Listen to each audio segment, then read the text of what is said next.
I just need you to confirm on recording that yes, you want Dr. Canones to be in here, because obviously we'll be discussing things that may be pertaining to your student record. And so you have every right to say, yes, actually I want her in, or no, I don't. I would like Dr. Q to be here. I requested her. All right, Dr. Q. This support person in our process does not have an active role.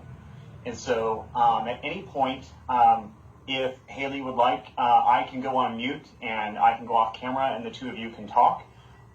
Or the two of you we can set up a different room so the two of you can chat. But you yourself cannot actively engage in this process. Okay? Okay. And you can ask at any point, Dr. Q, you can ask questions. You can ask me a question about clarification of process.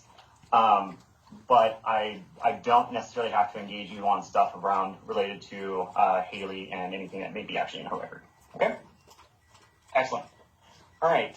So, Haley, we're here because I got an allegation in December about some concerns about how you were interacting with folks on campus and engaging with folks on campus. And then I started looking at some of the back and forth and some of the concerns. And then it was alleged that you may be engaging in defamatory actions and that you may have also supplied university officials with false information. And okay, so, you're going to have to be more specific. Exactly what part of anything that I've said or done is what you were referring to? Okay, so this is going to go faster if you just let me. I'm going to continue. I'm going to pull this out so that way you get the whole thing. It's not going to go faster because for 4 months you've been deflecting and avoiding me. So I would like to get straight to the point and for you to tell me exactly what is going on. Okay. Actually, you have not. No one has been avoiding you at all.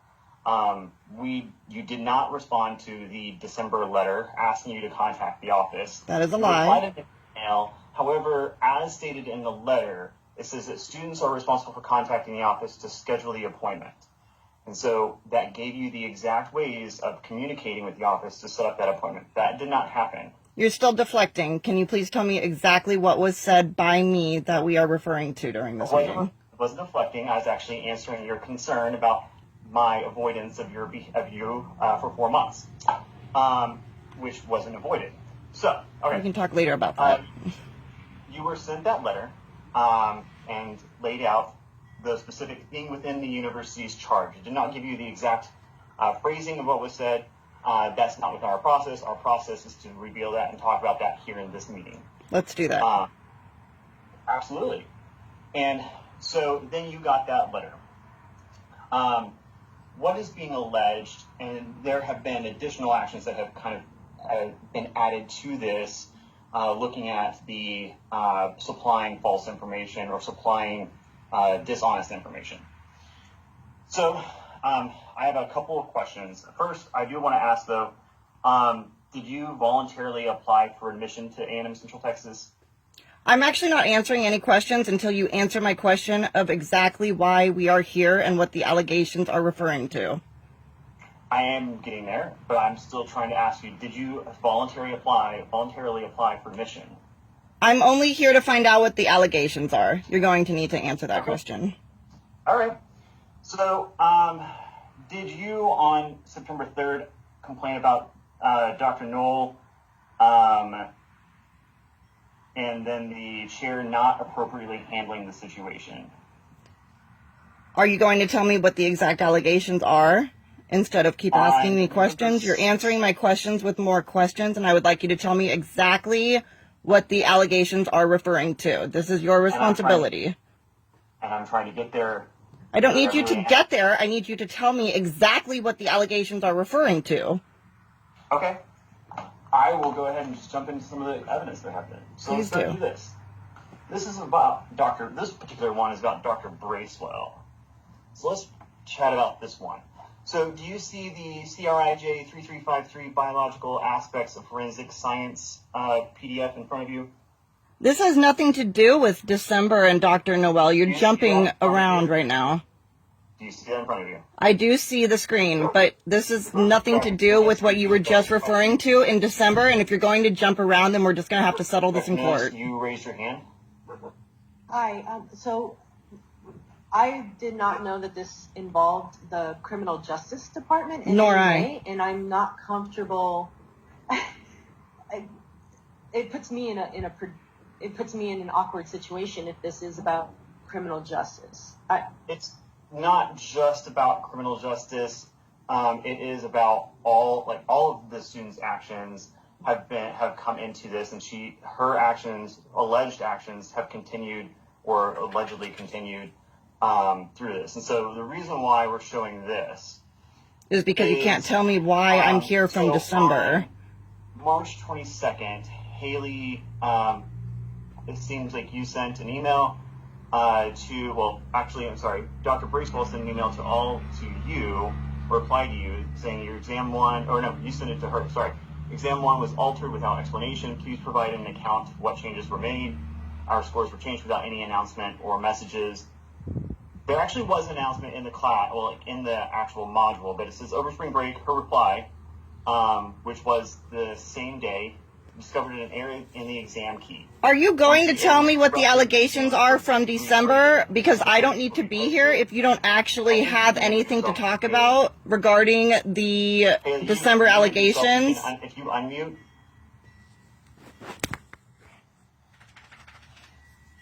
If you're not going to tell me why I'm here from the December allegations, then I actually do not need to be here. So you're going to need to go back to the letter that you keep referencing from December and tell me exactly what the dishonesty was that you were referring to from back then.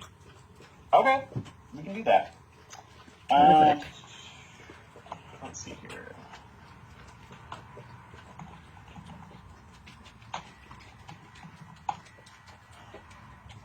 I am pulling up that right now. His career is over. Do you have somebody else in the room there, Haley? Oh, I'm recording. Yes, and I do. This recording is fine, but what I'm asking is if you have somebody else in the room, because... Certainly, there are several people. Okay.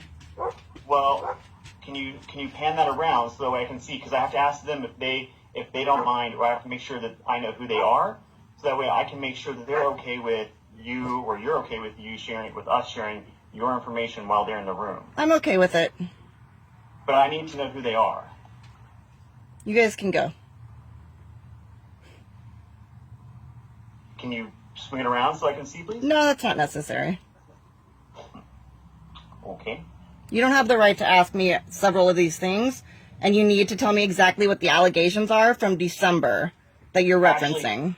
Actually, Miss, I do have the full right to ask you those questions. Okay, you need to tell me what the allegations are from December, or this meeting should not be existing. I'm working on it. It's taking a really entirely long time to do this.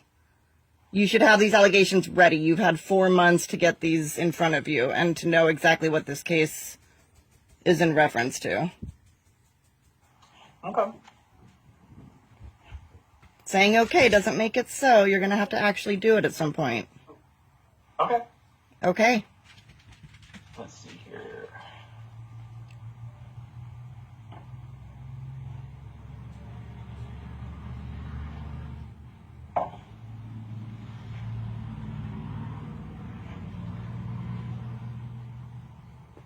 All right. I'll pull this up. Stop sharing that one.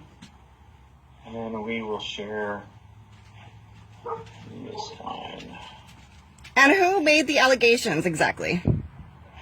Dr. Gray Vickery, our university provost. Who is it? Our university provost, Dr. Peg Gray Vickery.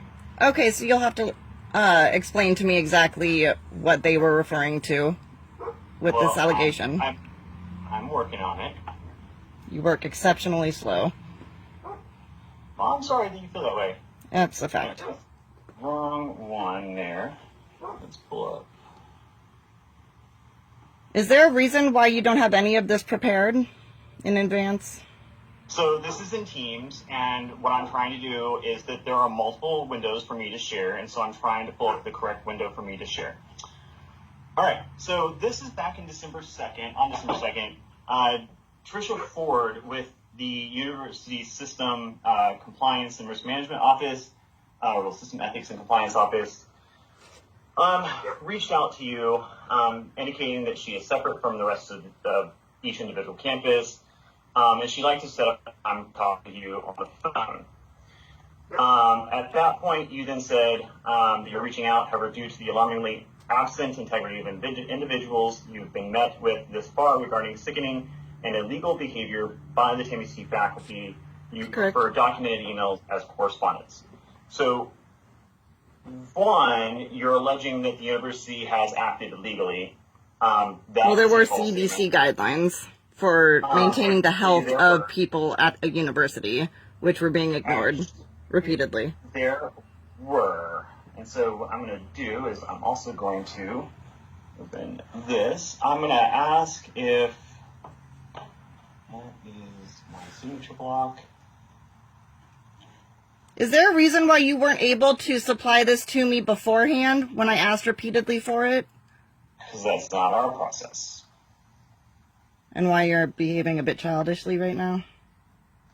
No, I answered your. It's not in our process. Our process is to share the information when we are actually in the meeting with the student. So that is. So you're prepared and I'm not.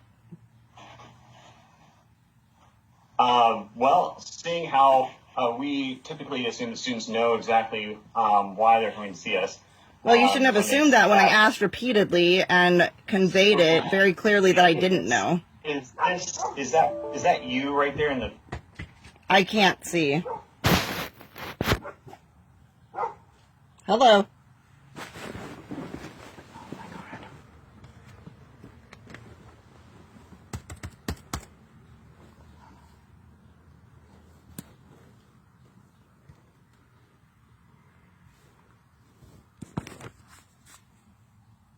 Oh my god, my computer died.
Hello?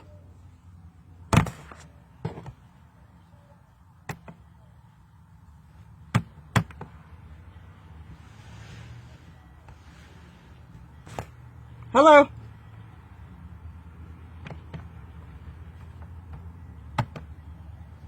Hello?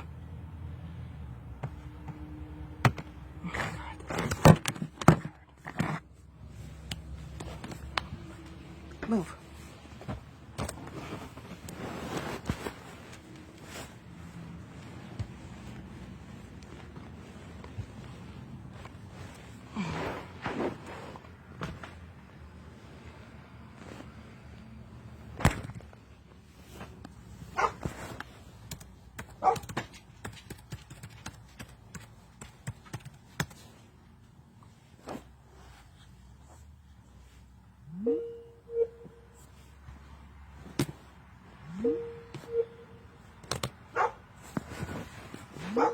Dottie!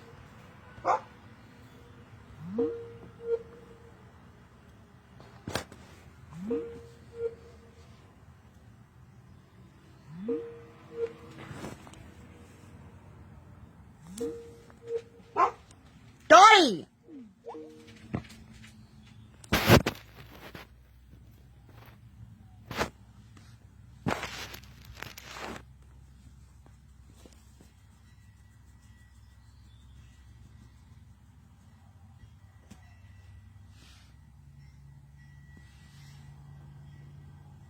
Hello? Hi, Haley, are you there? I'm back. Okay, great. Excellent. Okay. All right. Let's see here. Okay. Are you able to see the images on the screen? I am. Okay. So is that you in the class? That's correct. Okay. So that is 6 feet between you and that other student in the front row. Okay, so I'm assuming you have dates on these as well, and you can track those? Yes.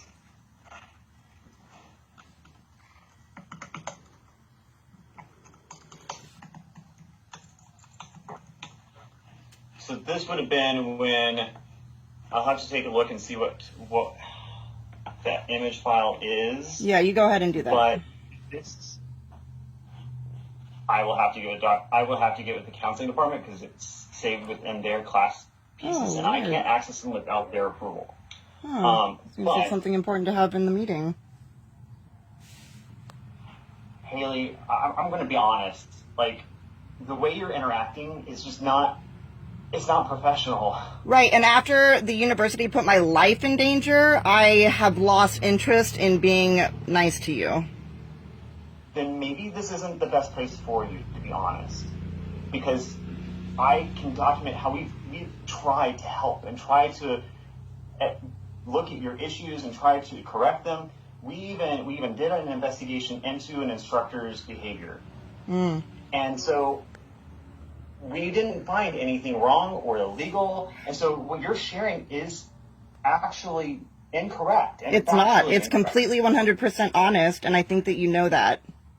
No, ma'am, it's not. And it's what I'm trying to get at here is you keep raising issue with things that we're clearly trying to help with. You're not trying to help. You've done nothing to help. For instance, back in this, when I'm talking about this March email with Dr. Bristol, the reason why I brought that up is because she's very clearly trying to help you understand. And the same with Trish Ford at the system. She has tried to meet with you and tried to have a discussion with you, but you don't want to do that other than through written forms of communication. Correct. And you just would not interact with her. I'm not at all comfortable without documentation, and I'm also quite through with the deflecting, the lies, and the excuses. So I did lose interest. I was helping the university maintain credibility by reporting this issue. This was actually in favor to the university. And I was very, very wrongly mistreated. So I am sorry, but I lost interest in helping the university maintain credibility via my complaints. That is when my participation stopped. We don't need your help in maintaining our credibility. That's our job. So, right, it is your job, and you are failing. We have very clearly tried to help you, and you keep saying that nobody's trying to help you. I guess we're going to have to agree to disagree on that. Even in this message to Dr. Bracewell, that Dr. Bracewell is not appropriate to bring up because this is about the December incident, so you need to stay on point. It's not about just the December. If you look at it, it didn't mention just December. The charge You continuously told me to refer to the December letter that you sent me. That was your answer to everything. It's December letter, yeah. But your actions continued, and it continued adding to our response. Then I suppose we'll have to have another meeting regarding that later. No, this is a conduct meeting, or this is how we're trying to introduce you to the conduct process. You can ultimately make a decision of what you want to do. And so maybe this is best that I go ahead and just introduce what your options are in this. Go ahead, Dr. Phoenix. Hi, I'm sorry. I'm not really clear on, I guess, what the goal of this meeting then is. Agreed. Well, that's what I was trying to get to. I'm sorry. That's okay. So the goal of this meeting is, one, to introduce the conduct process, try to get some baseline information from the student about what happened, about, hey, this is what we're seeing. Let's have a discussion about that. Okay, great. Now, we know that Haley does not want to engage me in a discussion about that. But the process is this. a student gets a letter, a very formal sounding letter, then they have to be the ones to contact the office to make an appointment. At that point, when a student comes in, we talk about the incident, we talk about what happened. I take down a narrative. If they want to provide a narrative, they don't have to. I then provide for them what the conduct process looks like, and it can either be, students have options in this. It's either the administrative disposition or a formal hearing process. The administrative disposition is a meeting between the student and their support people and a university student conduct administrator, in this case me. However, it doesn't have to be me. A student can choose administrative disposition, and I can identify a different one of my conduct officers who can hear it. The formal hearing process is very different. That involves 2 faculty and 3 students. So the students are the ones who chair that panel, and they can do very much the same thing that I do, with one exception. They can't just expel a student. Actually, they can't also just suspend a student. They do have to bring that information to myself and to Dean Craig to see, yes, expulsion is an appropriate response in this setting, or suspension is an appropriate response in this setting. But what would happen is very much what would happen in an administrative disposition. I'm going to ask questions. The student may have some questions. What is not a violation of the Code of Student Conduct, and then we decide whether or not there's responsibility. And so this is a key piece about our process. You'll never hear us say things like guilty or innocent. That's not what we do. Our goal is not justice. Our goal is education. Our goal, this is an administrative process, so our goal is helping the students succeed and continue on as the course of action. Yes, ma'am. So far, just so that I know where we are, this step of the process, the outcome is to not go to that next step where there's a student hearing with faculty members and all of that stuff, right? Because then at that point, the possibility of expulsion exists. So at this point, that's not on the table. So right now, what this is just an introduction to the process. Okay. It can move if the student chooses the administrative disposition to address the charges, then it can move in this same session. It can move into that administrative disposition. So there's like a seamless transition. But if the student doesn't want that, then that's when this call would then end, and then we would work on scheduling a student conduct panel, so the 3 students and 2 faculty. Okay, sorry, I'm thinking about this in terms of criminal justice. It's like, is this? Yeah, that's okay. Yeah, no, I know. So our process is very different. Non-adversarial. Yes, exactly. Our level of proof is also very different. The level of proof in the criminal justice process is a more likely than not standard. Or not more likely, beyond a reasonable doubt. Oh my gosh, sorry. Ours is more likely than not standard. The way I like to kind of exemplify that for students is, imagine you have scales, a set of scales, right? And you have a feather that's falling down from the sky. Whichever scale that feather falls on is enough to tilt one way or the other. So that's our level of proof. Obviously, our process requirements go up depending upon the potential sanction for the student's outcome. To be honest, this is the first time that this student has come before me for conduct, or their name has been shared with student conduct out of any conduct recommendation. Sorry. So this is really, to be, I guess, to not be so specific, it's not I'm not overly concerned. Like, I just want to address hey, we're seeing this. This isn't exactly how this is actually playing out. Help me understand, all right, this is or isn't a violation. Let's move forward with this way. I'm more than happy to discuss that, and I find that a good way to go. However, I'm not I do hold people accountable, and that's not something I'm apologetic for. When I see a wrongdoing, I've been like that since a child. I would stand up to bullies who were bullying other people. I will be the person who sacrifices myself for the better of the whole. Sure. And I'm not going to stop doing that ever. Sure, and I would never, as somebody who has been responsible for standing up for folks, I would never ask you to not stand up for yourself or to stand up for others. That's part of being a good person, is standing up for people when they need that. However, I do want to address you accusing folks of bullying. I didn't say I was talking about bullying right now, but I don't believe that there's a bullying. Well, here's actually where, let's see here.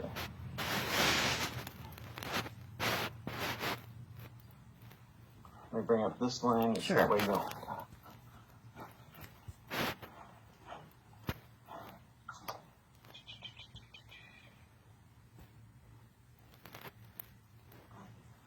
That is the wrong one.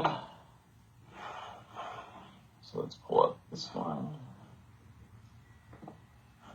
That's it. Okay. So in this email, you're reporting inappropriate behavior of cyberbullying by Dr. Schlosser.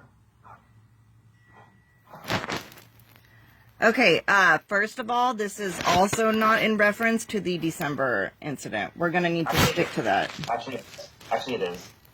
But did you send this email? I'm having trouble reading it. I'm trying my hardest to see it clearly. Well, that's on your end. That's a screwing on your end. That's not by virtue of the system. Yeah, you can zoom in. I was having problems too, but there's a way to zoom in. Not by you, Mr. York, but on the user's end. Okay, I'll have to go through my emails and find that email exactly. Okay. And just to be clear, this one is dated November 2020, so this is included in the December 2020. So this falls under the issue that that you brought up with Professor Newell. Noel. No. So this is continued. This is part of the concern of the student sharing incorrect and dishonest information with university and system officials. Oh, if this is in reference to Dr. Schlosser, yes, there were several students who were very uncomfortable with her behavior, and cyberbullying is an imbalance of power, and the criteria for how Dr. Schlosser... Hello? Hey, Haley, you cut out for a second. Can you go back to when you were first talking about Dr. Schlosser? Yes, there were several students in that class who were super uncomfortable with her behavior, and that is what I was referring to. And cyberbullying is an imbalance of power, and using her position as an instructor to be inappropriate did kind of fall along the lines of cyberbullying. Also, I'm wondering why people didn't reply to me and just speak to me about this right away. I'm not sure why people are not simply bringing it up. Do you want me to be honest with you? I am looking for honesty, yes. Because you're combative and not willing to engage in a conversation. I am engaging in a conversation right now. Currently, yes, but there have been multiple times in this meeting where you've been very combative and not willing to engage in an actual conversation. I've kept my peace, and I've not tried to be combative with you. Because you're wrong. And my disagreeing with you isn't being combative. I haven't raised my voice and yelled. I haven't done inappropriate things such as call names. I'm trying to stay on point and on subject, and we are going to disagree at some points. And that's absolutely allowed. Yeah, absolutely. That's absolutely allowed. You're correct. So you also accuse them of harassment. So because they continue this harassment without abiding to the terms I've requested, I'm forced to involve you. Please be advised that your staff continued harassment is not appropriate and will be handled accordingly. Yeah, I don't really remember what I was referring to since that was 5 months ago. I can't speak to that email. It doesn't matter because you reported harassment and it's factually and documentarily not accurate. It does matter because you're telling me it's inaccurate is your investigation. You've already proven that you have some shortcomings in that department and that I'm not comfortable at all with your end result of the Dr. Noel situation. Because I was never dishonest in that circumstance. I've never been dishonest ever, actually. Haley, you're going back to that when I'm talking about this harassment, your alleged harassment. That's an official university report of harassment. You sent it to somebody, Dr. Jones, who has responsibility for reporting, who also has power to do something to stop harassment. That's an official university report. Okay, and can you show me the response from Dr. Jones asking what the harassment was, please? I don't have that. That's not what I'm addressing. That's what I'm addressing. Okay. So I don't know that we're going to actually get anywhere in this. And so I'm really going to offer, do you want to do the administrative disposition or do you want to do the formal hearing process? Because at this point, what I'm showing you is that you submitted a false report on harassment. I didn't submit a false report. Harassment has a very specific definition. You and both Dr. Schlosser and Dr. Bracewell have legitimate reasons to contact you and have communication with you, and they were attempting to communicate with you in what you were referring to in the emails. And so this is a false report. I'm not sure what I was referring to. I don't remember that far back exactly what was going on, so I can't agree with you that that was a false report. I'm not sure why I would willingly file a false report. That's not at all within my character. I would never do that, actually. But you did report harassment. But I'm not taking your word for it. But it's right there on the screen. And I don't know that I wasn't being harassed. I don't remember that far back. Okay, Dr. Cadenas, do you have a question? I was just wondering if there was anything like specific that could be identified about Dr. Schlosser's behavior. I don't know if I'm in the position to even ask. I don't know if this is part of the role, but I was just wondering if that could be clarified, like what specifically about Dr. Schlosser's behavior was harassment. Are you asking me?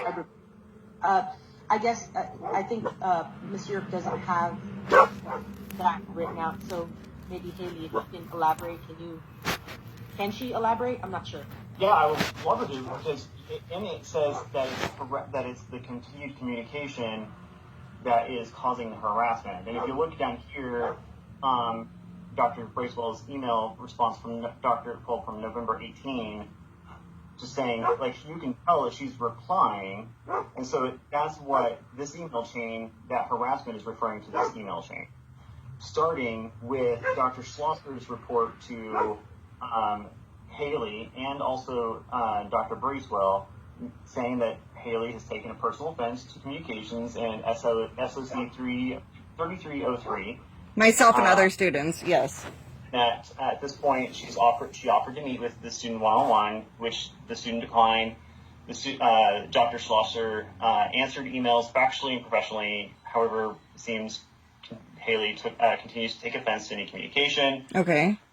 And then so if they're knowingly pointing out that I am taking offense to communication, why would continued communication happen if it's not necessary? Class. Unless it's pertaining exactly to class assignments, there's no reason to keep communication with me.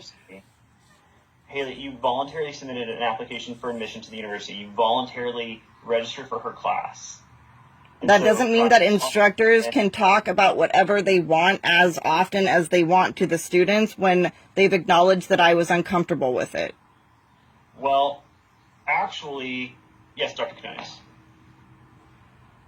Can you, Haley? Can you tell me specifically what was being said that was outside of the class? I truly don't remember. I really can't get into details about that because I don't know right now. That's fine. No, I understand that something took place several months ago. So, okay. All right. So you voluntarily registered for class. So she's going to have communication with you. Regarding the class, correct. Right. Okay. So then Dr. Bracewell tries to respond. And then that's when you say that Dr. Bracewell's been, Dr. Slusser has been unprofessional and antagonistic. Yes. You lay that out for Dr. Bracewell, which is great. And then she tries to explain, hey, the dean is not outside of A&M-Central Texas. The dean is part of the university. And so I want to make sure also, like, since you also engaged A&M University in College Station, I want to make sure I kind of explain the overall structure really super quick. So A&M-Central Texas is not part of A&M University College Station. And they don't have the ability to impact things that happen on this campus. Right. I need to go through Texas Higher Education Board. And that's what I'll be doing from now on. I'm not going to bring any complaints directly to you ever again. That's fine. That's your choice. Correct. Then, like I said, on here you say... It's not fine. As the Dean of Student Affairs, you shouldn't think that that's fine. Here you say you're writing to report inappropriate behavior, at this point bordering on cyberbullying from staff. And so nothing in the chain has been, it is inappropriate. And so you just say this is harassment, but it's just not. So there's that part. Let's see here. I'm gonna pull up this again.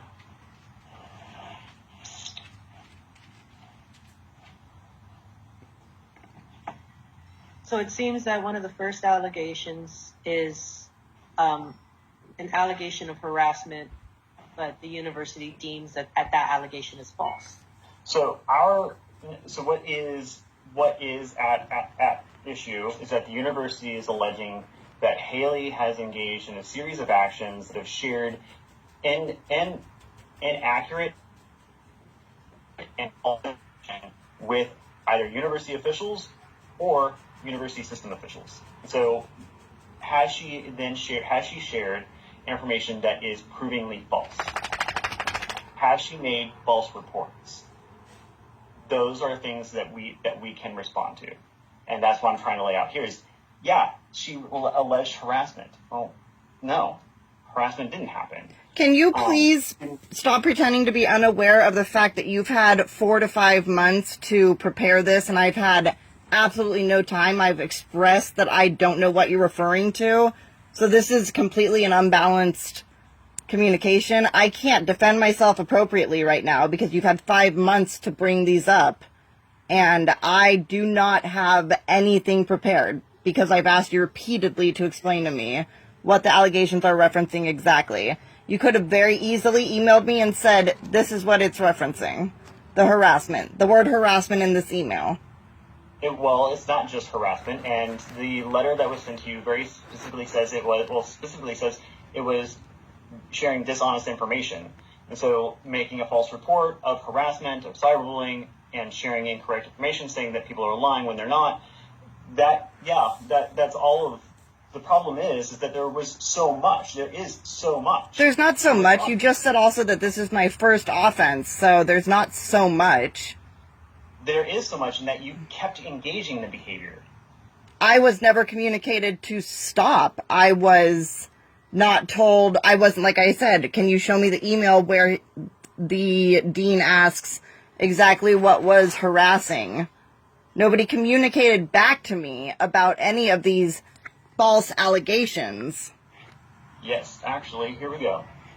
Oh, no, I received responses, but not in response to the false allegations that you're claiming. So here on Wednesday, November 18th, Dr. Jerry Jones, the dean of the college, sent an email saying that the department chair, Bracewell in this matter, will investigate the matter and report results to me. Please provide Dr. Bracewell specific examples of inappropriate communications. You can also contact me if you have ground for grievance. Oh, you know what? Actually, Dr. Schlosser brought this to the department, to them. They contacted me and started communication with me and started a dialogue, and during that dialogue must be where these emails are coming from. No. No, that's exactly what happened, actually, yes. No, I'm sorry. Yes, it is. No. Yes, it is, and there is plenty of proof. We're obviously not going to agree, which is fine. Right, because I'm stating facts. Okay. So, at this point, you can decide whether you want the administrative disposition or the formal hearing process. I'm going to have to talk to my attorney because I see this going to court, honestly. That's fine. It's not fine. There's nothing fine about that. Yeah, that's what you want to do. I don't want to do any of this, but you're forcing me into it. No, I'm not forcing you into anything. I'm giving you options. You do have to respond to the allegation, whether or not, if you're found responsible or not, that is totally up in the air. But what I'm saying is you still have to respond to the allegation. And so it's either the administrative disposition or it's the formal hearing panel. The administrative disposition is what exactly again? I would identify another conduct officer, because obviously at this point I've done the introductory piece, so I'm not going to do the administrative disposition piece unless you... I don't think that you should be involved in anything because you're completely negligent to the actual facts and you've already made up your mind about what's going on here. I have a lot of proof that I am very excited to bring up because this is absurd. Every time I've asked you questions, you've stopped communicating with me via email. You avoid me. You're lying right now, actually, about certain things. And I know this because I went through this process already. Not this process with you and I, but I was involved with these emails, and I know exactly what happened in some of them. What have I lied about? That I'm the one who brought this to Dr. Bracewell and to the dean. I did not. Dr. Schlosser emailed them saying, I'm including Dr. Bracewell in the email because I went to Dr. Schlosser directly communicating my concerns, and she responded CCing the chair and the dean. So she is the one who brought that to them. I went like an adult to the person themselves. Did you write this email right here? From Haley Revere Kilburn, Wednesday, November 18th, 2020 at 2:31 p.m. to Dr. Jerry Jones, Dr. Tammy Bracewell, and Dr. Jennifer Schlosser. Did you write this email? I'm not sure. I imagine so, but that was probably after everything. So, no, this was November 18th. And so if you wrote this email, here you are reporting inappropriate behavior, cyberbullying, and harassment. Yeah, I can't really give you the context for why this was written, like I said, because I've asked you several times.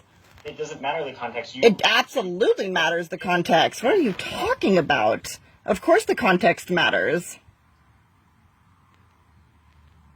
Okay, Haley, are you choosing the administrative disposition or the formal hearing panel? I don't know. I'll have to talk to my attorney. Okay, well, this process hinges on you making that decision. I will make that decision. When will you make that decision? Because technically in our process, you're required to make that decision right here and now. I'm not making the decision right here and now, but I will do it very soon. Okay, are you choosing to not engage in this process?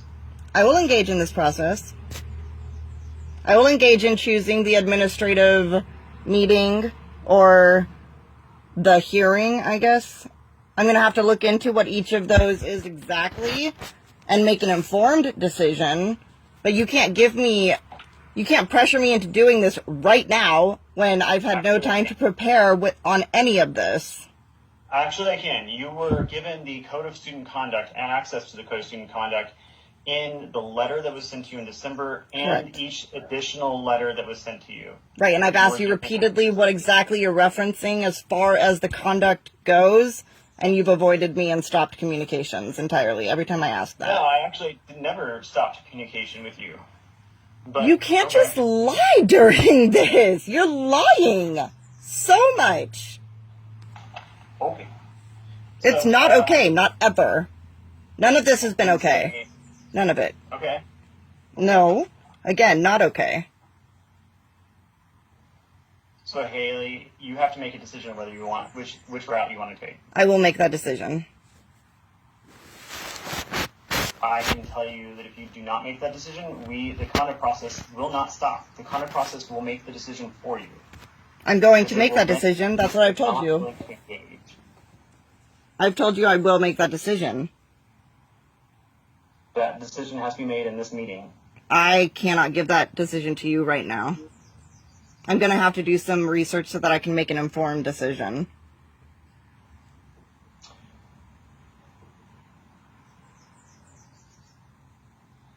Yes, Dr. Canones. Hi. So you all explained the process. I'm just wondering, what is the ideal outcome at this step in the process?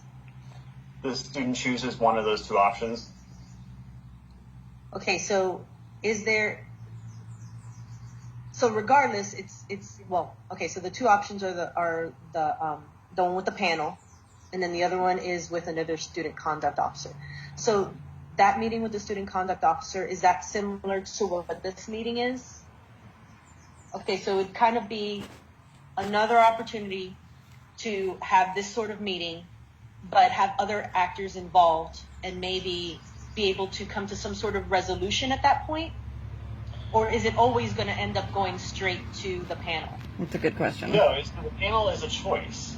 So it's either the administrative disposition or the formal hearing panel. And so if the student chooses the administrative disposition and they don't like the outcome, say that they feel that the person was biased against them, or there was a failure in the process, or they were given a probation or above as a sanction, then they're eligible to appeal. That appeal it goes from the administrative disposition level to the formal hearing panel level. Okay. Now, if a student chooses the formal hearing panel first as their first level hearing, then their appeal goes to the Dean of Student Affairs, so Brandon. Okay.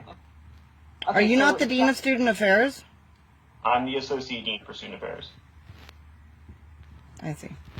So it sounds like at this point, the resolution would be some sort of acknowledgement of what was said, some sort of agreement on, maybe disagreeing, or some sort of agreement on what was done and what should be done. And then after this, there's the potential for sanctions. So what we're trying to get now is, does the student understand that these pieces may or may not be against the Code of Student Conduct? And so what I've tried to get her to process through is, did she say these things? Was she submitting these complaints or these reports? If that's the case, okay, well, let's talk about why or why not that might be a violation. But as you can tell, not actually been able to get through into that. And so that point, once we've gotten to the conversation of, is this or is this not a violation? How does the student see this as not, or does the student see this as a violation? And then we move on. Okay, now that we know whether or not we agree or disagree, or agree to disagree about this being a violation, the university does put sanctions or outcomes in place for students when we find them responsible. When they are found responsible, all of our students go through a process initially being considered not responsible, but if they're ultimately found responsible, they are given a sanction or outcome. Okay. So this is a process of understanding, everybody just trying to understand where we're standing here in terms of the university's behavior and Haley's behavior. Yes. And seeing if there's some sort of ideally, if we can come to some sort of resolution, would she be able to avoid any sort of sanction? Yeah, yes. So ultimately, I could very easily find her not responsible. But and I'm going to say this even, Haley, with you, even on the call, at every opportunity, every chance, I trying to talk about pieces that we have within the case file. The student has not been overly wanting to actually engage in that conversation. At least it does not appear as the student's willing to actually communicate and have a conversation versus just say, well, that's not true, you're lying, or this or that. I would love to have a conversation, but it needs to be on even meeting grounds here.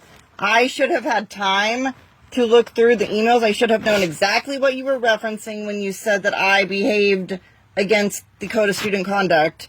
I should have known exactly what you were referencing and had time to pull up exactly why I wrote that. I can't think back to 5 months ago exactly what I was feeling at the time or what was happening.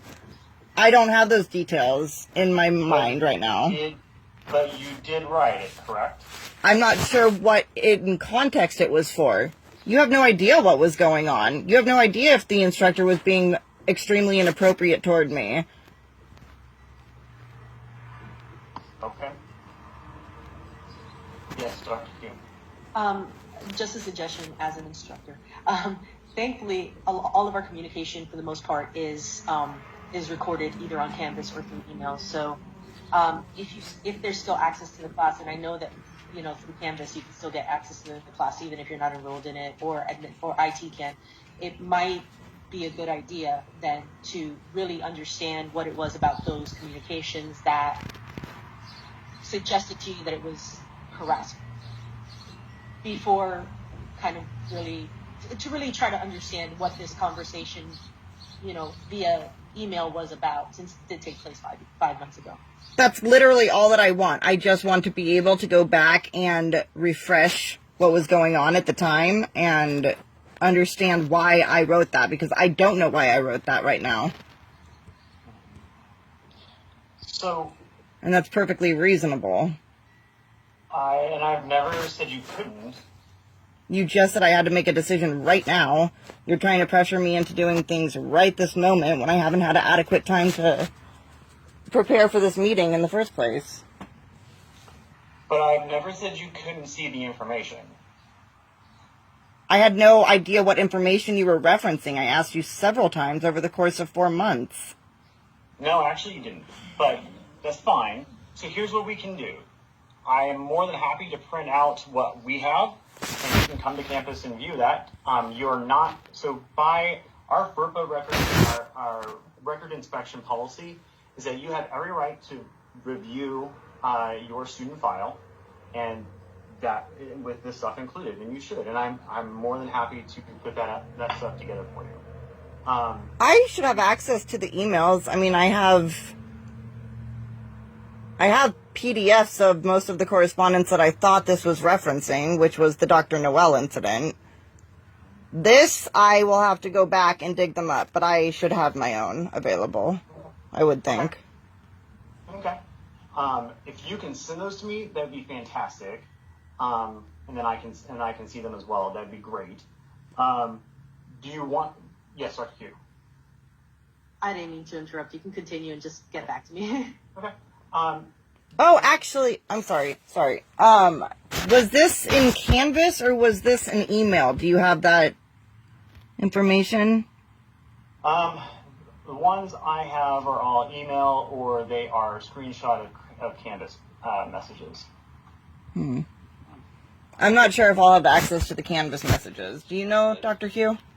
Yeah, if you have, if it was in Canvas email, you'll still have the Canvas emails. But if it was a Canvas announcement, then you probably won't be able to go back and Right. do the announcement. Okay. Yeah, I think it was probably referencing actual emails. Myself and other students were really unhappy with the instructors, so we were speaking back and forth as well, and I became the sacrifice, I guess, is what I'm assuming happened. I mean, I remembered the other students. I even CC'd them in a few correspondence. Jeff, you raise your hand. Oh, I'm sorry, I still had it up. So I guess my question was, is since it seems like Haley's going to have to go back and review some of these emails, is this something that like I can kind of help her sort through before the next meeting? Sure, that's totally fine.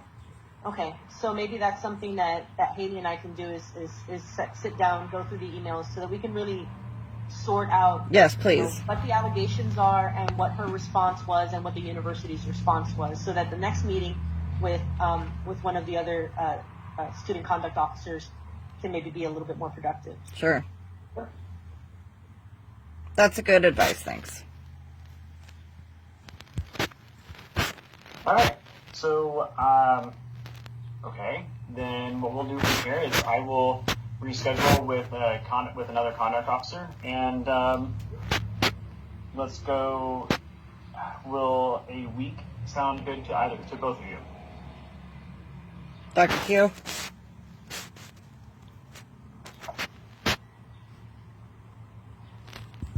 What is the longest amount of time that I can take? 1 week. Well, I guess that's what it's going to have to be then. Yeah, and I'm clear next week, so Haley and I can hopefully meet before then. Oh, great. Are we talking about same time next week?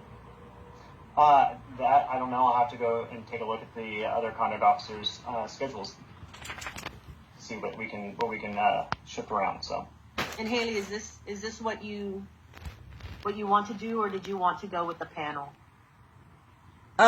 I mean, we can reschedule for another meeting when I'm more prepared. And just to be clear, we're talking about the harassment, the cyberbullying claim, and Dr. Noel's.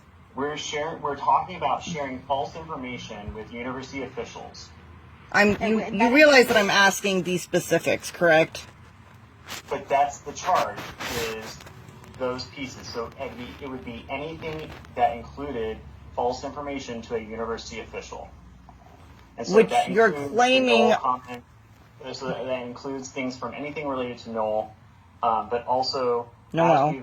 As we've been engaging through this semester, your faculty have reached out and given me this referral of you sharing incorrect and false information to them. And so that's why Dr. Bracewell piece is in there. That's why the Dr. Schlosser is in there, because it's the same charge of sharing false information with. I realize the charge, but you have to have the act behind the charge, and that is what I am referring to. Not in the student conduct process. We don't have to specifically name the act until we get into a conduct hearing. It sounds like from this meeting, it sounds like the first issue that came up was the 6-foot distance issue. Yeah. And then the other issue that came up before December was the Dr. Schlosser issue. And then there was something that came up for 2021, but that's a continuation of behaviors that began in 2020. Yes. Okay, so that's just more of that's kind of the university's way of saying, this is false information that you provided to us, and here's more examples of that have occurred in 2021. I'm saying years just to That's okay. It's straight, because we are in that weird cusp. We're 5 months before December and 5 months now after December. So. And actually, I just realized something. Sorry to interrupt you. Can you go back to that photo, please? Sure.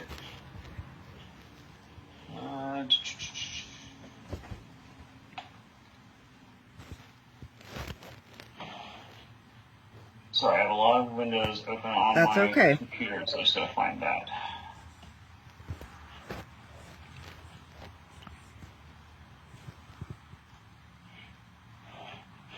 Alright, I'm about to share right now. Because I can clear up the 6-foot problem right now. See the cup that's on the desk directly behind me? There are students who sat at that table as well, and the desk to my left, to my direct left, is actually where the student who did get COVID sat. Just to make that more clear. So there is a cup behind me where clearly a student sat. Both of those tables are 6 feet away. They are not. That's not accurate. They are. Go back to the photo, please. Sure. So the desk to my left, where the student with COVID sat, you're telling me if she sat as closely to me as possible on that table that was 6 feet away from me? That's what you're telling me? Do you see where the chair is? That's where that student's expected to sit. But that's not where she sat, because the instructor is more centered in the room. You're going to have more than one photograph, and you're going to have a photograph of a full class. There's several students missing in this photograph. I most certainly don't have to have any of that. In order for this to actually discover the truth, you do need to have all of the facts. I didn't say I didn't need to have all the facts. I said I don't need all of that. This shows me that classroom is set up for social distancing as recommended and guided by the CDC. But when the chair is not absolutely against that wall, which is not where the student sat, just like all of the other students are more centered in the desk. No, that one's against the wall. That one's fairly close to the center at the very far back. But this guy right next to you is pretty close to that edge. And there is 6 feet. It looks to be pretty close to 6 feet between the two of you. And behind me and in front of me and to my left. At this point, Haley, you have decided an administrative disposition with a different conduct officer. And so at this point, I'm going to end this meeting. And your career We're is not over. able to make any progression forward. So I'm going to go ahead and end this. I'll work with another conduct officer to get you scheduled for them. Do you want to keep Dr. Q as your support person? Correct. Okay, perfect. And Dr. Q, we will make sure to put you on that invite. So, all right, fantastic. Well, thank you so much, Haley, for taking this time here to talk to me about this. We'll get that set up with the conduct officer. And Dr. Q, thank you for serving as a support person for the student. Right? Dr. Q. Oops. Yes. Sorry, Oh, you're there. Sorry, I didn't mean to push that. Sorry, I'm trying to hit my button. Oh, weird. Okay, you can just ignore that.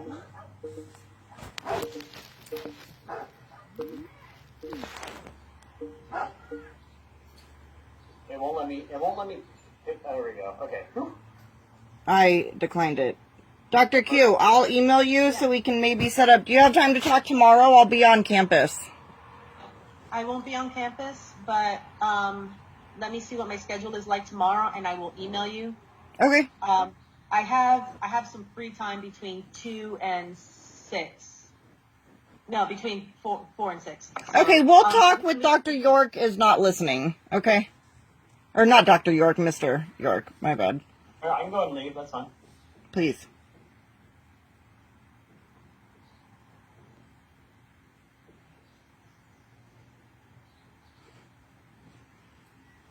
Hi, Haley. Hi. It seems like this is still being recorded, so... Yeah, obviously. Okay, so I'll email you. Yeah, just email me and let's set up a time to Okay. chat and sort through those emails Cool. and see what we can kind of come up with. And, yeah, Yeah. we'll figure something out, okay? Okay, thank you. I'll email you. Okay, bye. Bye.